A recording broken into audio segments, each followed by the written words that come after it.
Yeah, just a quick review of the Wilson Tour Slam Adult Recreational Tennis Racket.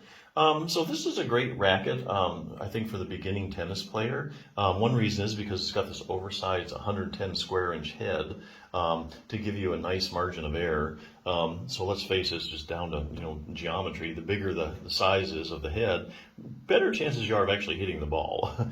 So just know that. The other important thing is it has these stop shock pads near the throat of the racket.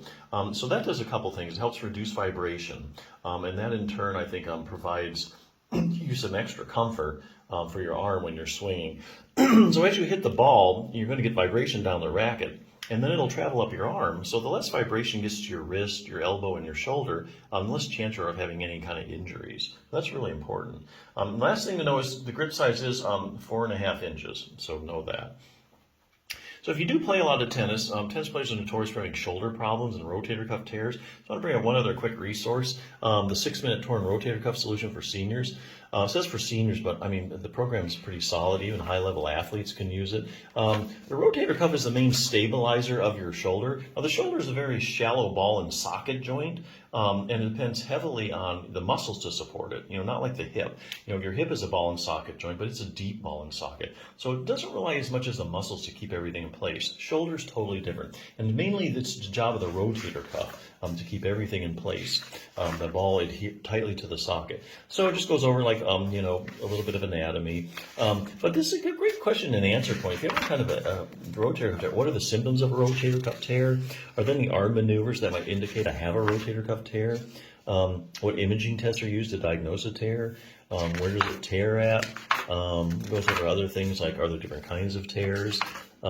Here's a great one. I have a rotator cuff tear and I'm in a lot of pain. I need surgery, right? Well, not necessarily, and I'll tell you why. This is a very evidence-based book, and each one of these is a study. So what they've done is they've taken people with groups of people that have maybe 100 people that have rotator cuff tears.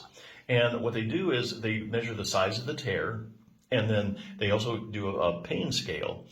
So they see, how bad are you hurting? And what they try and do is they try and correlate how big the tear is to pain levels. Now, you would think the bigger the tear, the more pain you're in, but that's actually not what they find.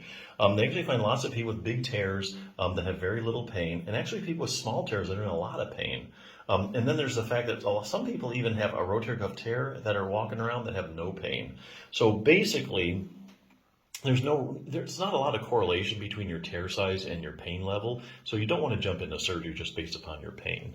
Other things, what will happen if I just leave my rotator cuff tear alone? Has a rotator cuff tear set me up having shoulder arthritis? That's interesting. Here's probably the most important. How does exercise compare to surgery when it comes to treating my torn rotator cuff? Well, the only way you can answer that scientifically is by doing a randomized controlled trial, and that's where you take, say, 100 people with a torn rotator cuff, and you randomly assign 50 to surgery, and the other 50 you assign to doing a good exercise program. Then you follow them over 6 months, a year, 2 years, and you find out who did better over time, the people that had surgery, the people that just did the exercise program. Make a long story short, you end up at the same place. So no matter whether you have surgery or you just do a good exercise program, according to the randomized controlled trials, you're going to be doing the same. And they have an exercise program here. They have 3 different levels. So if you can hardly move your arm, they have a program for that. And you can go to the 3rd level if you just want to prevent pain and you actually have a pretty high functioning shoulder.